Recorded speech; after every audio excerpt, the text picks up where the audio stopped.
Today our culture really is a poisoned well. It doesn't encourage people to be healthy. Even our medical care system is not a health promoting system. It's a disease care system that focuses on our illness after the damage has been done. It has become a salvage operation that is largely specialized in the management of the victims. It pays well, and so people in the system do it.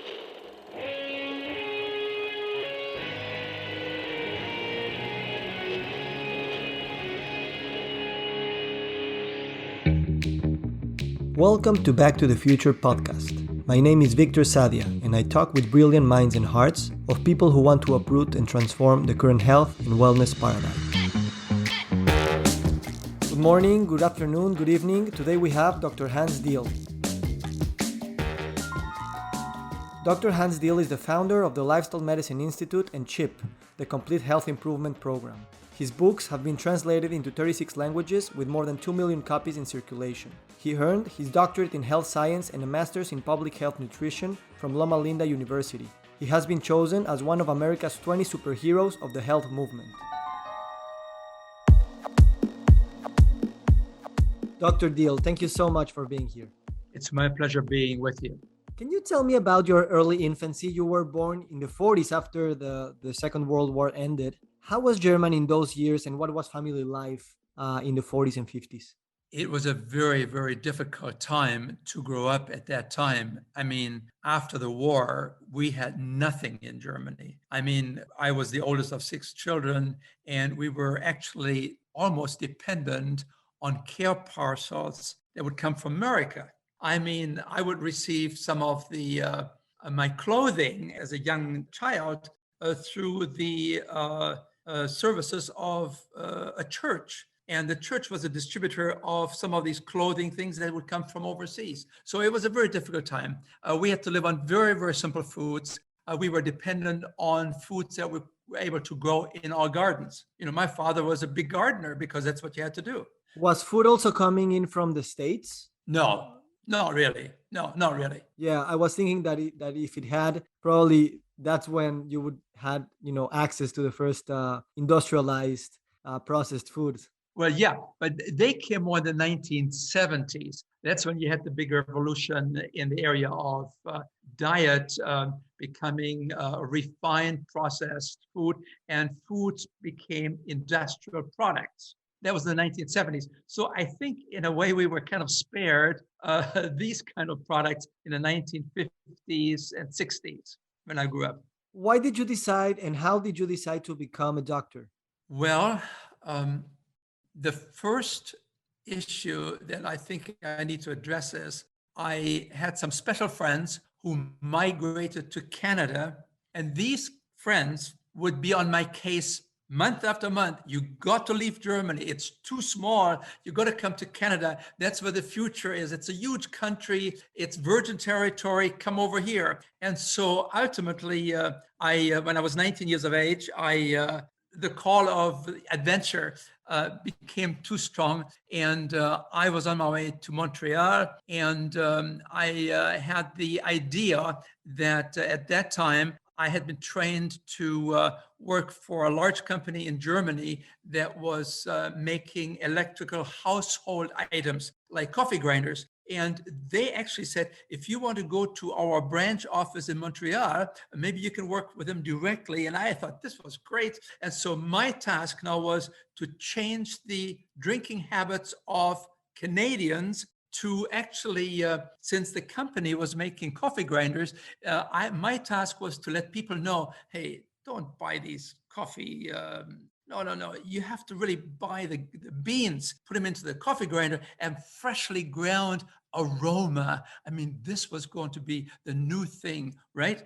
And so at the same time, I began to realize that there was something called you could actually advance beyond your status that you were born into. I was born into a humble family, and here was the chance for advancing myself. And they said the answer is to be found in education, education, education. So I thought, well, if you can become anything you want to become if you're willing to pay the price and get educated. So I felt that I wanted to aim high, and I wanted to be service oriented. And after a while, I began to realize that I didn't want to have my legacy to be, well, he changed the drinking habits of Canadians. No, I wanted to be doing something that was service oriented. And so I was aiming high. I would become a nurse, I thought, or a teacher. Why not a physician? And so it was out of this opportunity that became available to me that I could become anything I wanted to become, that I emerged moving in the direction of serving other people in medicine. I think it's ironic that you ended up working in changing the habits of a lot of people. Yeah, but it wasn't the coffee, right? Yeah, yeah, it was the drinking habits, the sleeping habits, the eating Right. habits. So you started studying medicine, and then how did you get to lifestyle medicine? Well, actually, I was waiting to get into medical school when I took some courses in public health. And the dean of the School of Public Health one time came to me and said, Hans, have you ever thought of making yourself available in a larger context? As a physician, you're always basically in a one-to-one relationship, more or less, right? Have you ever thought of maybe using your background that I had in marketing from Germany and to maybe address people of 50 people, or 100 people, or 1,000 people? And he said, I'm going to Los Angeles tomorrow night to give a lecture there. I have 12 lectures there, public health lectures. I have 1,000 people there. Why don't you come with me and see what I do? I went with him, and I was absolutely amazed to see the interest of people. 1,000 people there coming night after night after night to listening to this physician who had become an expert now in public health, education, inspiration, and motivation, right?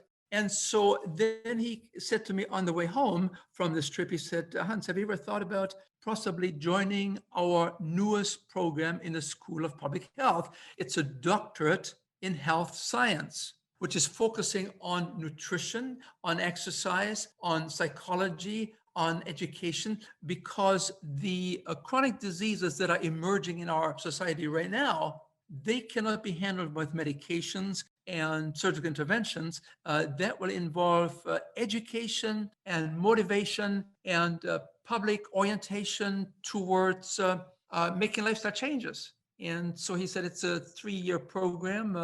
You get your master's in public health nutrition and epidemiology, and then you have your 3-year doctorate program in health sciences. Would that be of interest to you? And I said, well, I'm a married man. I better go home first and talk to Lily about this, my wife. And then my wife said, well, you have a very erudite man. The dean had 3 doctorates behind his name, and he apparently sees something in you and in the future of how medicine will change. And then she said, we should really take a look at that very seriously. However, when you have that doctoral degree, what are you going to do with it? Where are you going to find a job? And I said, well, yeah, it's a good point. But I was optimistic enough to say, I'm going to take the risk.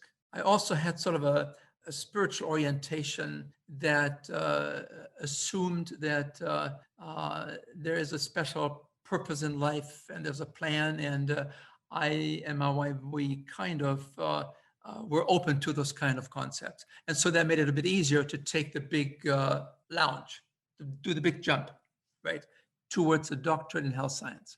I did fairly well. And I was hired by the university. And then I got this call from Nathan Pritikin.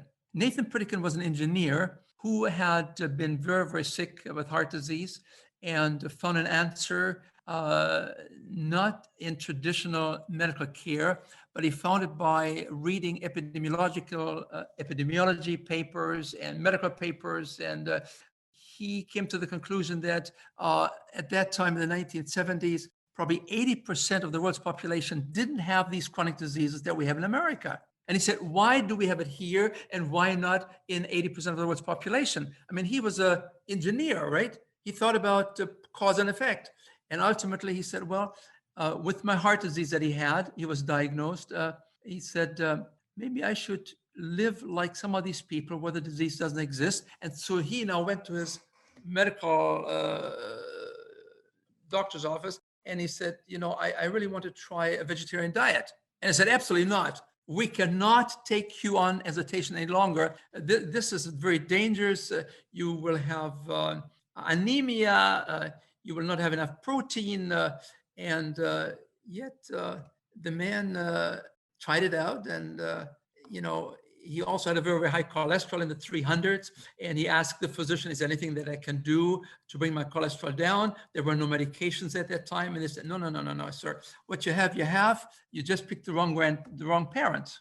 And so this man then began to get some doubts into the suggestions that were made, well-intended, of course. But he said, let me try this out. And so he went on a vegetarian diet. And he was so frightened that he had some physician at the laboratory draw his blood every week because he thought he might be going into some anemia any moment, right? And he had all these fears. And what happened is the cholesterol dropped big time, 200, 160, 120, 90, total cholesterol. And he said, this is unbelievable. And then he went back to the physician. He said, what about exercise? Would exercise help me? He said, no. You have heart disease. No exercise. In those days, no exercise, bed rest. Hey, get yourself a nice, comfortable rocking chair and lots of motion, but no progress. Well, he began to walk every day with his wife.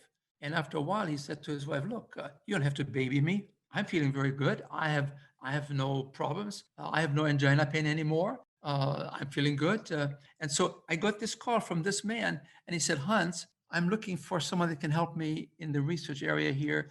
Would you be interested in coming and taking a look what we're doing here in Santa Barbara? I've rented a hotel, and people come from all over the world.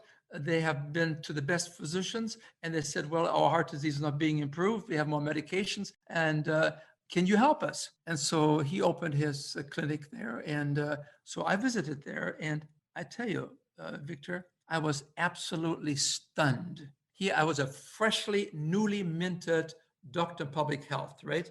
And here's this man, and he puts these people on a very simple diet. It's a 10% fat diet. I mean, I was taught in the university here, we should be on a low-fat diet, which is about 35% instead of 40% in those days. Get down to low-fat diet, 40%, 35%. That would be the way to go. This man takes people onto a 10% fat diet, and he has all the scientific data piled up. It's a very scientific thing. And I talked to these people. I spent 2-3 days there. They're diabetics. They've been there for 7-8 days. The insulin has to be reduced. The metformin has to be reduced. The blood sugars come down. The blood pressures come down in hypertensives. They have to take them gradually off medications. People with angina taking 100 nitroglycerins a day, some of them. They go down to 50 and 30 and 10 nitroglycerins a day for their angina. And I mean, I saw it. This was just like going to a miracle place. I mean, if I would have not been there personally to talk to these people, I would have not believed it. You know what stands out? That in a sense, individuals, patients, and also clinicians have been fighting disease on a one-to-one basis, on a personal responsibility level. And once you take a look at the epidemiological level, the public health level, I guess in a sense it makes much more sense, because this is a systemic problem. And if we continue thinking that this will be solved on a one-to-one level, then we can get stuck there. And I think it's interesting because this degree, Doctor of Health Science, it combines traditional clinical medicine with public health, really gets you thinking in the micro and the macro at the same time. And I think that's very powerful, that programs make everyone, not only in medicine, in every career, think about the micro and the macro at the same time. Because at the end of the day, those things are the same. And my question is, you also mentioned spirituality and religious inclination when you decided to go down there. In terms of, what happens in Loma Linda with Adventist communities, lifestyle medicine as a movement has been very direct in trying to separate religion from lifestyle medicine. They don't really want to. But at the same time, religion is at the core of our values, of community, of spirituality. And those cores are what drives behavior. So I'm not saying that we need religion, but some things of religion are very important. And as I keep immersing myself in lifestyle medicine, I keep thinking that eating, moving, meditating, sleeping should be made more and more as a spiritual thing, not only as a medical or a prescription that you get, but as a spiritual way of being in this world. Well, the spiritual orientation takes you away from yourself. It moves you towards thinking of others. And it was also a time when I became more familiar with the wholeness issues that Loma Linda University is well known for as one of the blue zones, right? And it was at that time that I was reading a story, and I want to read this to you. It was really a very powerful, mind-opening view of where I found myself. Here's the story. The village well was poisoned and people fell sick. The doctors and the nurses and the villagers all ran about buying new beds and getting medicines and providing lifelong care for those permanently crippled or diseased people. And they became very adept at treating the ill. They refined the medicines, they discovered new and stronger antidotes, they trained people to care for the sick, they built beautiful buildings to accommodate the chronically ill. I'm telling you, better treatment procedures were invented with marvelous mechanical devices. Emergency services were developed to a remarkable degree of efficiency. Listen, there had never been any better medical care anywhere. But, and here was the big but for me, the patients kept coming and coming and coming, and the statistics kept rising and rising and rising because no one treated the source of the problem, the poisoned well. And then this philosopher, he commented on this, and he said, today our culture really is a poisoned well. It doesn't encourage people to be healthy. Even our medical care system is not a health promoting system. It's a disease care system that focuses on our illness after the damage has been done. It has become a salvage operation that is largely specialized in the management of the victims. It pays well, and so people in the system do it. And then he said, really, when you think about it, we are practicing patch-up medicine. We're spending billions of dollars for surgery, for coronary care units, for kidney dialysis machines, for radiation therapy and clinical treatment of cancer. And our efforts and our money to treat the results of disease are phenomenal. Researchers produce new chemicals and radiation techniques. They try to treat the tumor-filled lungs of smokers on their way to death. Billions are being spent on immaculate, intricate, expensive, electronically monitored, technically refined coronary care units for victims whose bad eating or smoking habits brought them to the crisis. We have looked at disease so long that we have become blinded and forgotten about health. And that's where medicine, the best of medicine, and the best of public health met. This is where they became integrated in the science of health science, in the concepts of lifestyle medicine. I used the term in the 1988 when I actually left Nathan Pritikin because it was a very outstanding program. It still is running. People pay $20,000 for 4 weeks, and they're being trained very, very well with lectures and very simple foods as grown, basically. But coming from a humble family background in Germany, I wanted to make this program available to everybody, not just to those who could afford it, right? And so that's also where my spirituality, perhaps kind of overlappingly came into the picture there again, to be more inclusive, be more democratic. And so I began my lecturing to take this live-in program that Nathan Pritikin developed of simple foods, exercise, and education.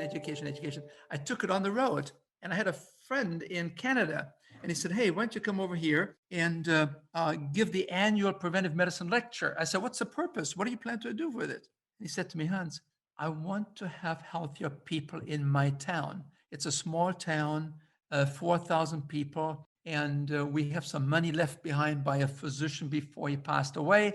And he said, I want to have an annual preventive medicine lecture." And I said to my physician friend in Canada, "I'm not really interested in coming." He said, "Why?" "I mean, you're putting our friendship on the line? You're not going to help me?" I said, "Look, one lecture only antagonizes people. I mean, it doesn't do any good, really, when you think about it. A few might be ready, but the majority, you just have disturbed their comfort zones. And I said, well, he said, then how do you change the level of health? I said, habits drive health. He said, habits drive health. So are you suggesting that we need to change the habits of people? I said, that's it. And then he said to me, how do you change habits? I don't know how to change habits. I tell people to stop smoking, they don't do it.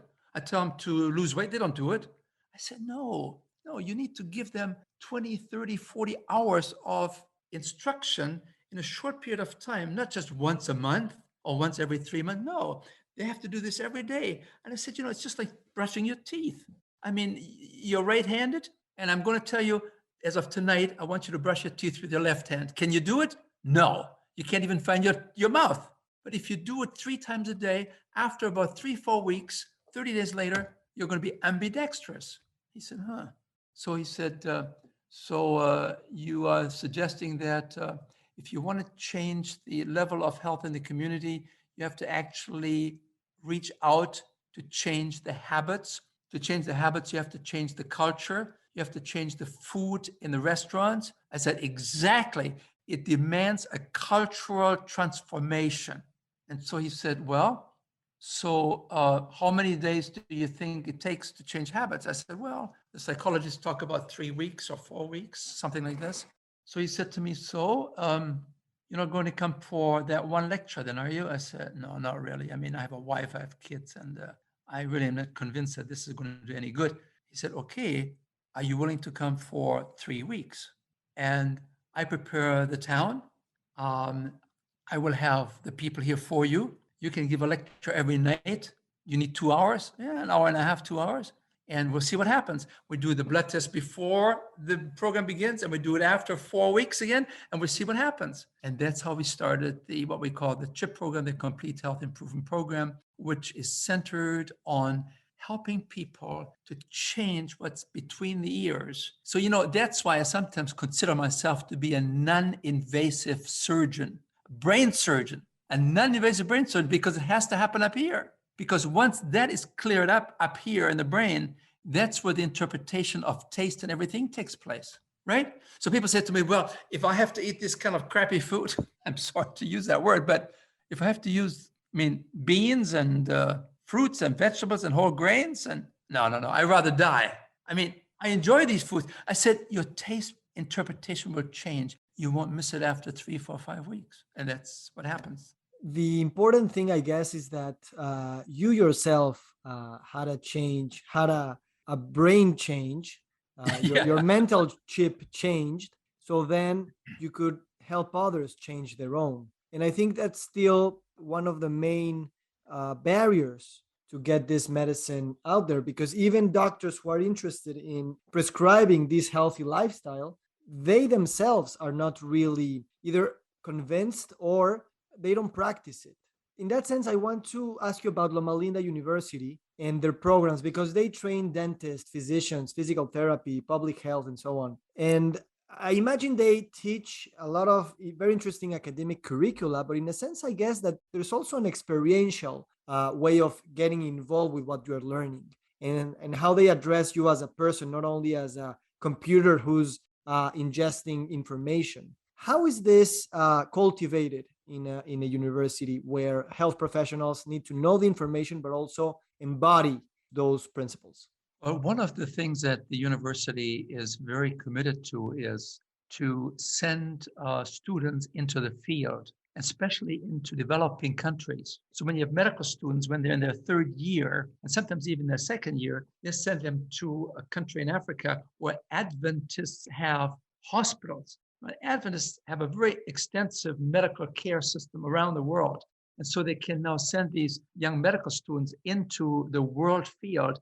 And it's a shocking experience. And it changes the whole value structure of these students. They all of a sudden begin to realize that maybe there's more to life than just, driving a Mercedes and having a nice home or a couple of homes at the beach. Maybe there's more to it than that. And so they become, I think there's a transformation taking place. There's sort of the resurrection of traditional values is kind of, I think, encouraged. And in the process, then they're teaming up with students in the public health area. And all of a sudden, you have now a more a team approach to some of these diseases in these developing countries. And then the hope is that maybe they can take these kind of conceptual ideas back to America and maybe begin to also develop a similar training modus, right? I love this because, in a sense, health it's about life. Life is health, and we forget about that part that we are living and that we are alive. And traveling and getting to know other cultures, not only as a doctor but just as someone who goes outside of his own backyard, really puts you in the position to ask the big questions of life. What are you doing here, and what am I supposed to be doing? And I guess that at the end, that's a very important question for health professionals. You know, the other thing that I learned in this small Canadian town where my physician friend prepared the ground for me, right? 400 people out of 4,000 in the town signed on for the first CHIP program, not without a lot of resentments and criticism and making me sort of a subject of sports, that as if you could change people's behavior. And even if you change behaviors, it wouldn't make any difference in heart disease and diabetes. And this was a quackery doctor. He was not really a physician. He was a sort of a new quack health science kind of a guy. So I had a lot of resistance from the medical community, even though I had one physician that really protected me, right?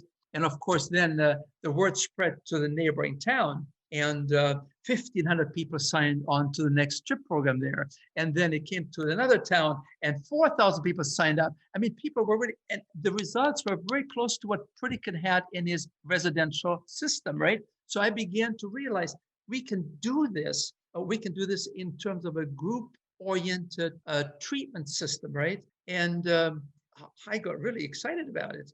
And then after a while, every time I would go to a city, I would be there for 3 months, prepare the ground, 1 month lectures, 1 month cleaning up, data collection, publishing articles. And then my wife said to me, by the way, darling, do you know that you're also married?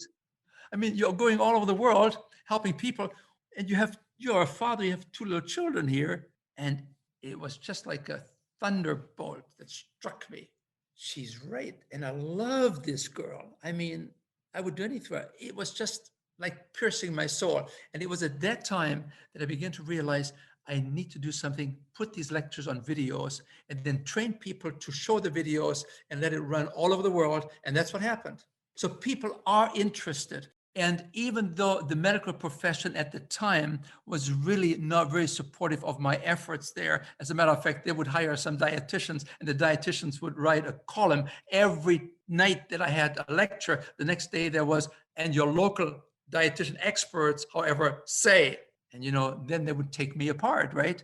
On technicalities. And it was just, but then I realized that it is not easy for a medical profession to all of a sudden have somebody come onto your turf and showing that you can actually do something for chronic disease that we cannot very effectively do as physicians, right? You can actually change diabetes, you can change hypertension, you can change angina, which you cannot really do. Oh, you can change the symptoms with medical care, but you don't really have a cure. But I began to realize that the cure was within helping people to helping themselves. It was intelligent self-care to enabling patients to let their bodies begin to help themselves. I see this parallel with the archetype of the hero's journey that we've discussed in length, and that, I am very, thankful because you published an article that I shared on the hero's journey. But I see exactly what you're saying, in that people or individuals and health professionals get to a certain point in their lives where you feel that you cannot change. You don't need to change.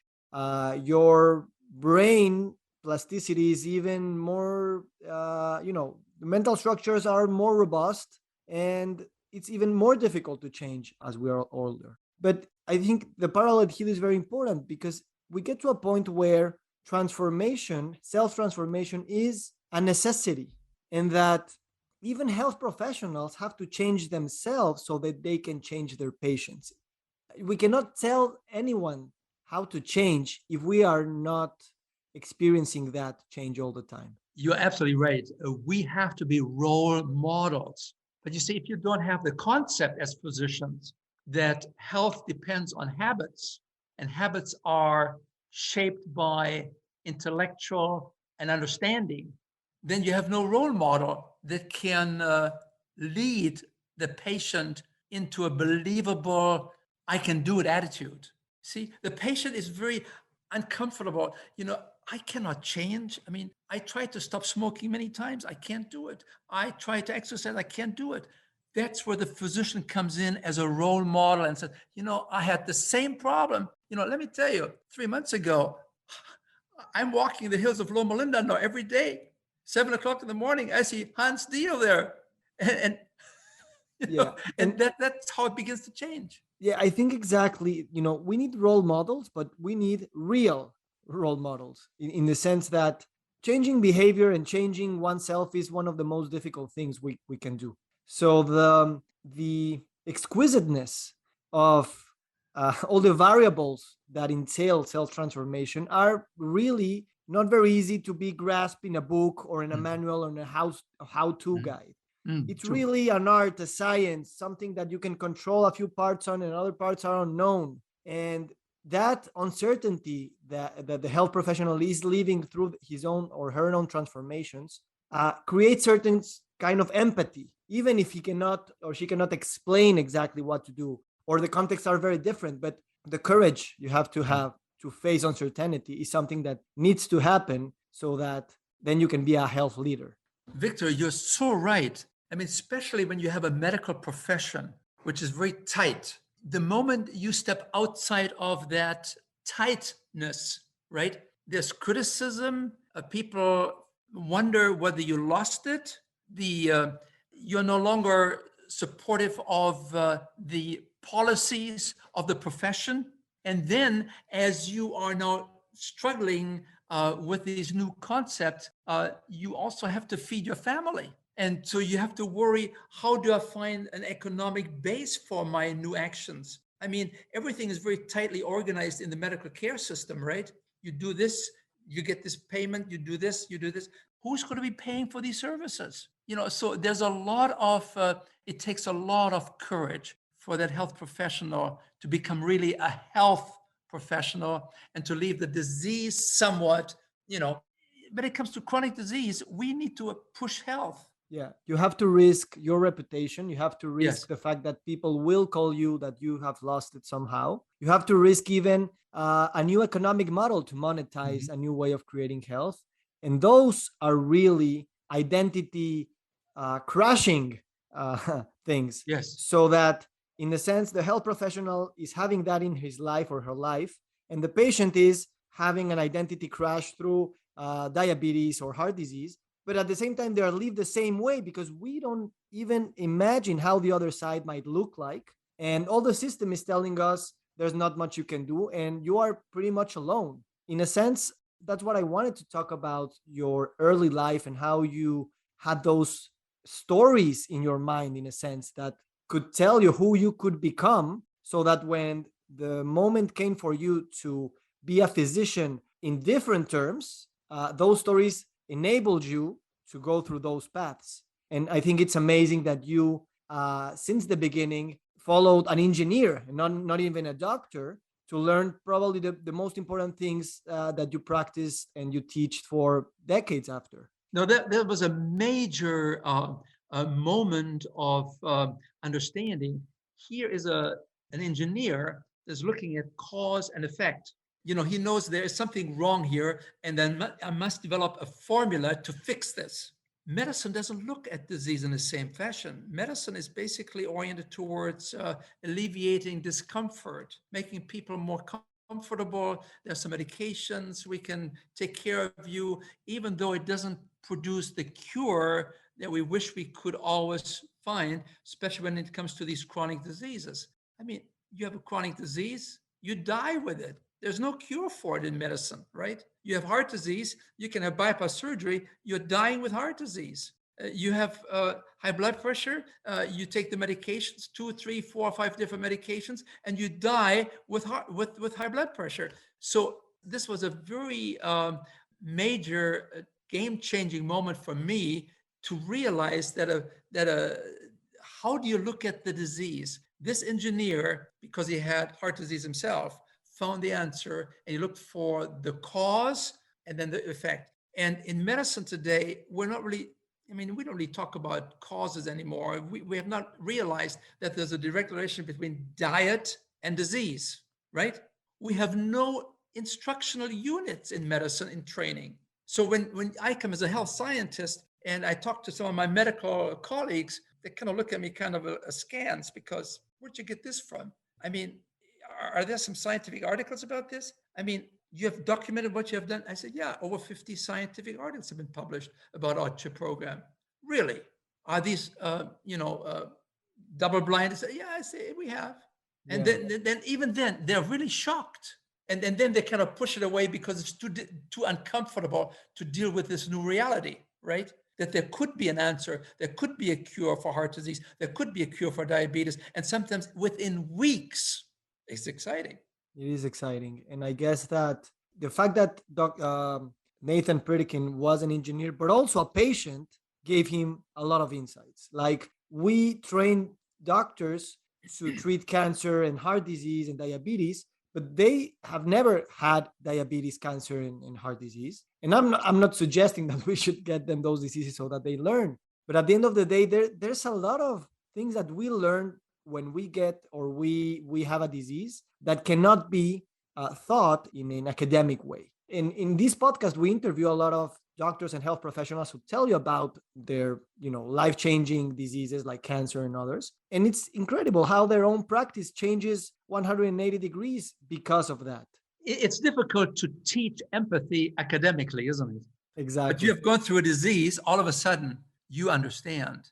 You identify with the patient in front of you. Yeah. Another thing that I heard you talk in a past lecture of yours is this cultural understanding that medicine was the great thing that really extended life expectancy. But you were telling everyone that really what changed life expectancy was not medicine, but public health. Can you tell us a little bit about that?